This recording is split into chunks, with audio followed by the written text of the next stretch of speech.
As the law enforcement approach continues to fail, a growing number of countries allow a medical approach to hardcore drug addiction. LEAP's Neill Franklin recently visited a supervised injection site in Vancouver. Patients provide their own street-bought drugs.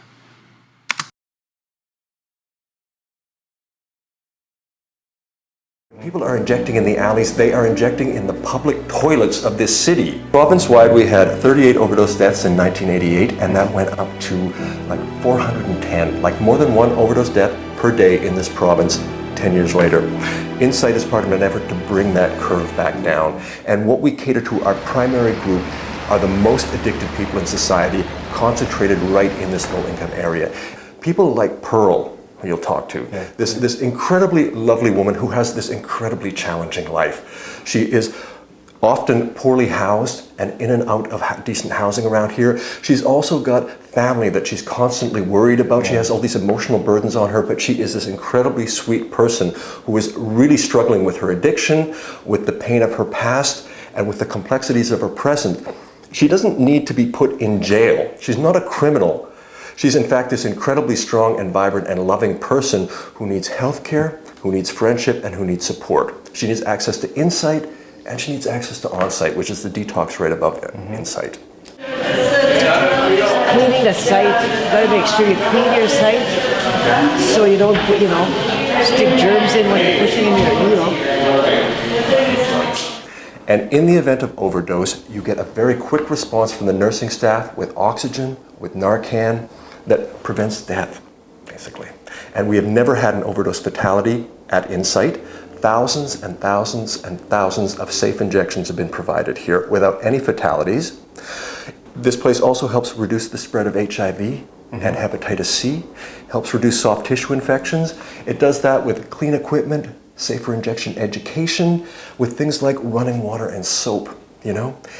Some of the healthcare, most of the healthcare that goes on here is incredibly basic, but people who are addicted and injecting in the alleys and in the doorways, they have no access to any sort of healthcare.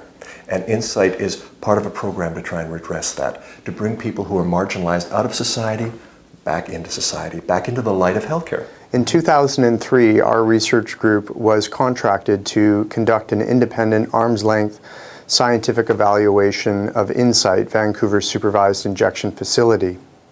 After 8 years of evaluation, there are now over 40 studies published in some of the world's leading medical and public health journals, including the New England Journal of Medicine, the Lancet, the British Medical Journal, and the American Journal of Public Health. These studies show conclusively that Insite has succeeded in fulfilling its objectives.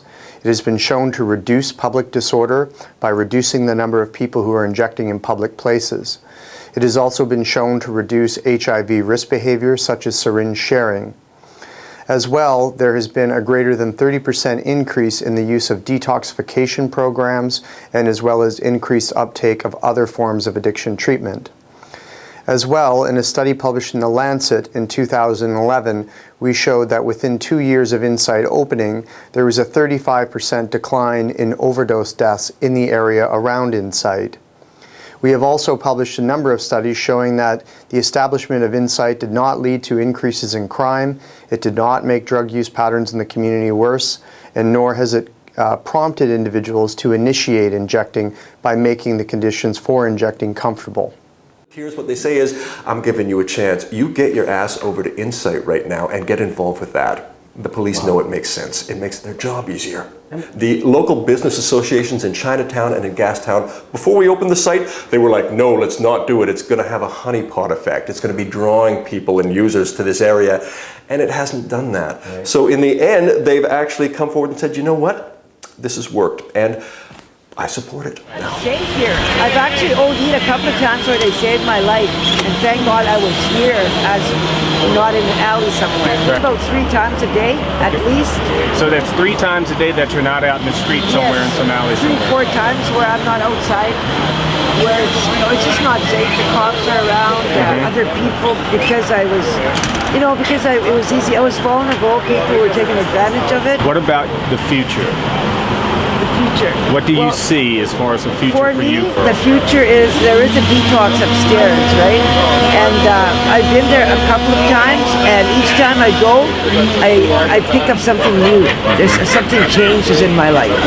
So I've actually been putting in my name to go back upstairs because I plan on not using, I want to change. My life's going to change. So it's a process for It you. is a process. And you're going to do it. You're Yes, going to I'm make going to do it. it. Got it.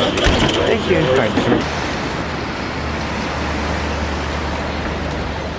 We're going to take your story back to the States so people can understand that this is a medical situation for you. This is a health issue for you. Join us. You still have you're a human being that has a disease. So to simply bring people into a clean facility, to make a bond with them, to build trust with them, it does nothing but good. It reduces people's usage over time, it makes them use smarter, it makes them use safer, it makes them think about detox. It doesn't draw people to addiction. What it does is try and draw people out of addiction. So it actually makes sense in just about any community.